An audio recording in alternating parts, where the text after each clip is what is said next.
আপুনি এনে কিমান লাগে পঢ়িলে দাদা? আপোনাক বহুত পঢ়া যেন লাগিছে। বিয়া পাছ কৰিলা? কি কৰিলা তুমি? কি বিয়া পাছ কৰিলা? কি কি বিয়া পাছ কৰিলা? তোমাক দেখাতে বাৰু বিয়া পাছ লাগিছে। এইটো 2 টকামান দিলে হ'ব দাদা, আপুনি বেছি নালাগে।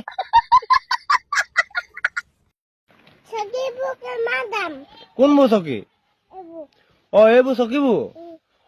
চকীবোৰ দাদা 8 অনা টকা দিলে হ'ব।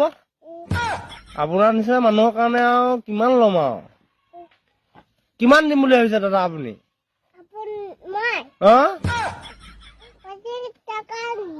25 টকা? 25 টকা 5 গুণ 25 টকা 5খন চকীত 25 টকা। চকী 5খন লাগিব নে 6খন লাগিব? 6খন লাগিব যদি এইখনৰ দামটো দিব লাগিবতো দাদা। এইখনৰ দামটো আৰু 5 টকা দিব লাগিব, 30 টকা হ'ব। 30 টকা 6খন চকীত 5 টকাকে 30 টকা আৰু ডাইনিংখন 10 টকা। মুঠতে 40 টকা পইচা লাগিব আৰু। 40 টকা দিয়ক। ক'ৰ পৰা আনিবা? কি বস্তু এইটো? এটিএম নে ATM? পইচা উলিয়াই ATM টো।